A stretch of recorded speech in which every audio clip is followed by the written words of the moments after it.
Hi everyone, it's great to see you. I'm going to start digging in the hydrangeas from the side yard today. We're going to get some done tonight and then probably some tomorrow, and there's even more than this to go, but I love how they're looking all spread out like this.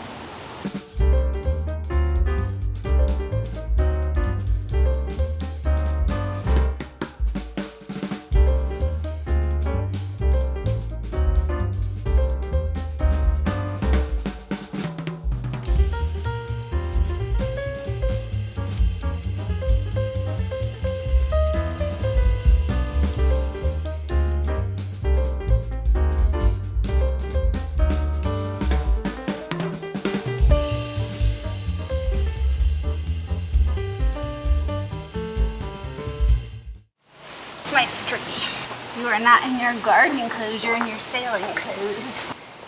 So that does it for today. I am ready to go get dinner, and we have 2 more pistachio hydrangea to plant in here.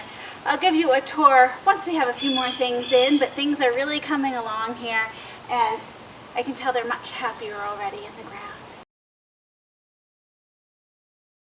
Hi everyone, it's great to see you. Last night it started getting dark, so I finished up my planting for that day, and I am back again to plant in the rest of the hydrangeas so that we have those all set in the garden.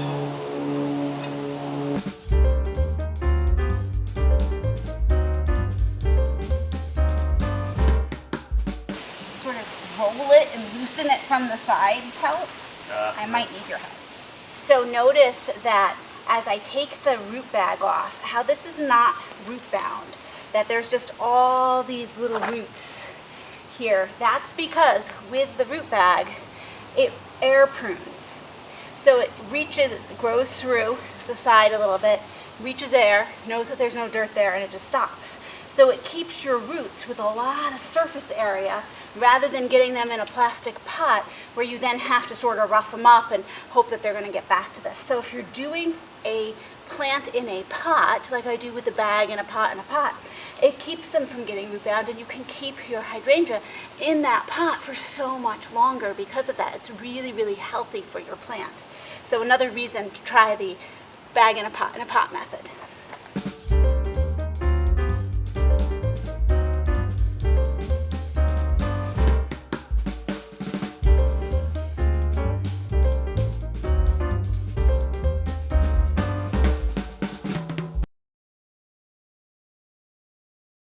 After spending the morning digging in more hydrangea and getting thoroughly dirty and sweaty, I decided to take a lunch break, get cleaned up, and now show you what it is that we actually have in the garden. So come follow me. We're going to start down the other end, and I'm going to walk you through all the hydrangea that we have here in the ground now. So here is vanilla strawberry. As you remember, this is one of our background pieces, our backbone pieces of the garden, going to be about 7 feet tall, 4 feet wide. And you can see that some of these are starting to get that nice pink tinge to them. That's so important for our vanilla strawberry look here. Now this particular bush, I'd say, is struggling a little bit with the transplant, but I'm going to water it again and hopefully it will rebound.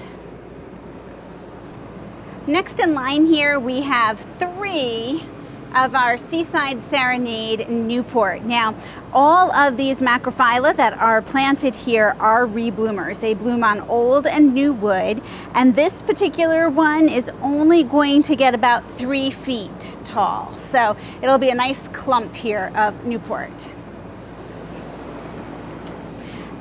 Next in line, we have Big Band. Big Band is really on the small side here. It doesn't get bigger than about 2.5 feet tall, 2.5 feet wide. So I've moved that closer to the edge of our garden.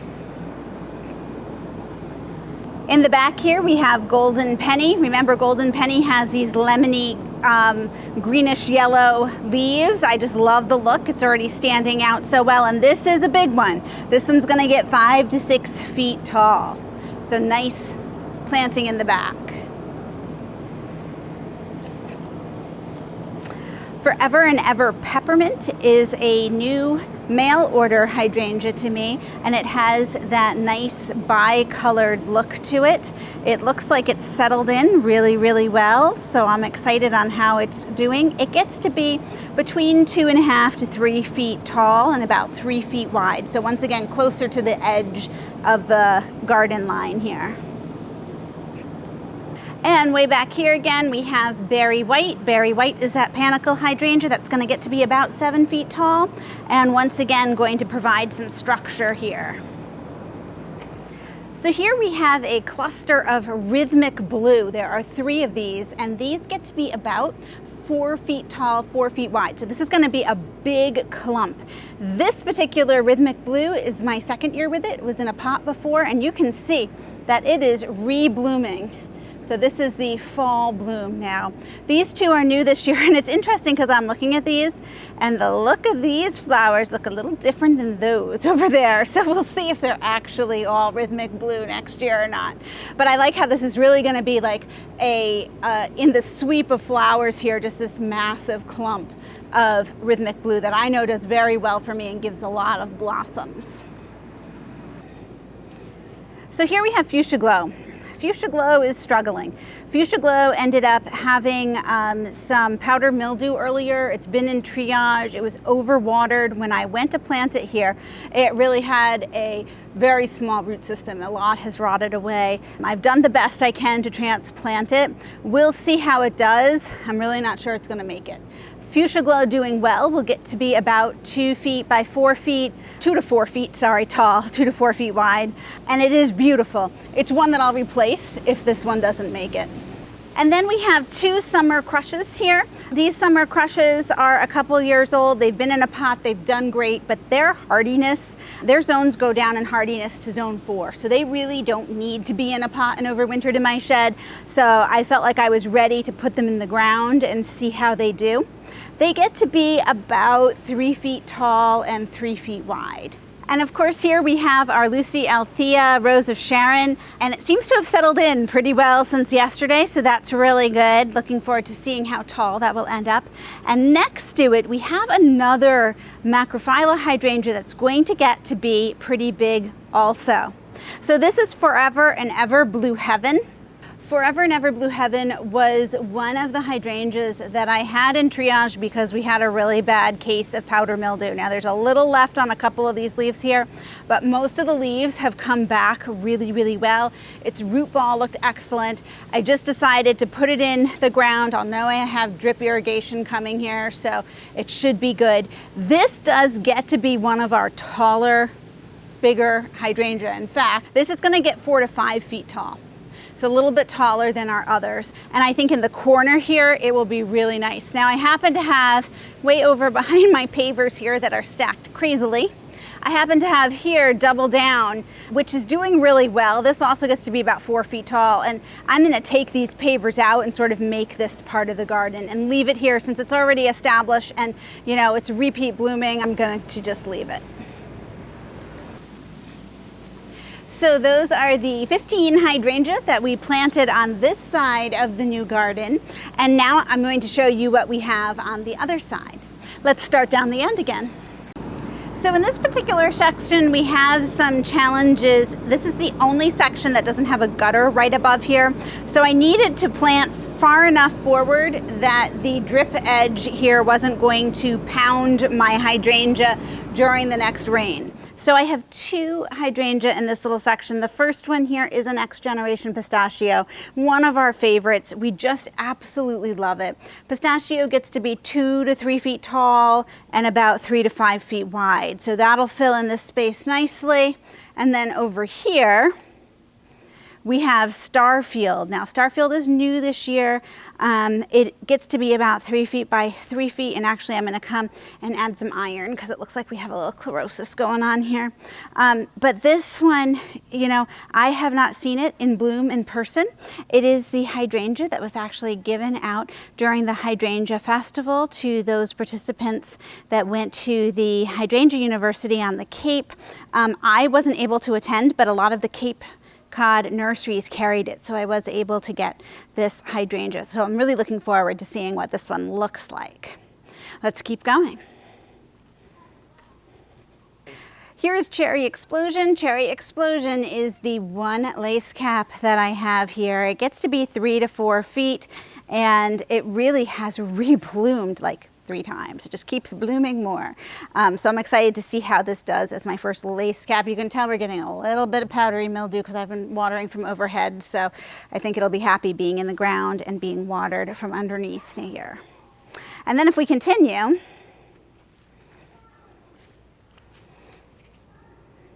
we have 2 magical rubies. So you saw these in pots earlier. They just are doing so well. They are hardy down to zone 5. They're gonna get about 3 feet wide, 3 to 4 feet tall. So I'm hoping that they cover our meter here. We sort of need something to cover that nicely. And they are also repeat bloomers. Not only that, I really like how the blossoms age too. They keep a lot of color even with the aging. Now you do have to deadhead if you want the repeat blooming, but now we're getting into fall. I think I'm gonna let some of them stay. Okay, we're getting there. Here we have Spike. Spike gets to be about 3 feet tall, 3 to 4 feet wide. This is one that I had ordered recently that came by mail from hydrangeasplus.com, and it was ready to go in the ground. When I got it in the ground, I was like, wow, it's a lot bigger than I thought. It's amazing how they can pack them up nice and small. The other thing that I'm really enjoying is I have managed to label all of my hydrangea here now. So I was trying for a little while there to remember where I put everything, and that is a tough job. Now I'm noticing that this does have a lighter leaf color, but notice that the veins are light and the fleshy part is darker than the veins. So that doesn't really usually mean that it's chlorosis. Usually it's opposite. If it's chlorosis, the veins are dark and the leafy part is lighter. So I think this just has a lighter leaf tone here, but I will keep an eye on this to see if it's missing any nutrients. So you probably noticed that there's nothing planted right here yet. You might have seen in the video before that I planted some hydrangeas here, or started to, but we've decided that we would like some privacy for this window. It comes down pretty low, and because of that, we're going to choose a different plant other than a short macrophylla. So maybe another paniculata hydrangea, maybe another one of our Rose of Sharon standards. I've considered one of the reblooming lilacs. If anybody has, experience with that, that might be good for here. Something that sort of can give us that privacy, a little taller, but not huge, because I don't want it to really come out into the path. So that gives me something to shop for, which makes me very happy, of course. If you look behind me, you will see that there are 21 new hydrangea here. That means I've planted 21 hydrangea in the past 24 hours. That was a lot of planting, but it just looks so pretty. And it's so important to get these hydrangea in the ground now. They'll have a good month to set some roots, to settle in before we get our first frost. And I really feel like we have chosen all these macrophylla because they bloom on old and new wood. So even if we have a really harsh winter here that kills the first set of buds, they will set another set of buds next spring, and I will still get flowers. So I feel like the choices that we've made are really, really good for New England and for those hydrangeas that can stay in the ground. Now, of course, I'll still have some that are in pots that are a little more delicate that I overwinter in the shed, but I think these are going to do just great here. So thank you so much for joining me. There's many more things, of course, to plant in here other than the hydrangea, so stay tuned for all of those, and I'll see you in the next video. Monarch butterfly right there. Oh my goodness. Oh, I'm so excited. Monarchs, of course, have been added to, I don't think they're officially endangered. They might be, but we're really trying to get them here. Yay! That's the right thing.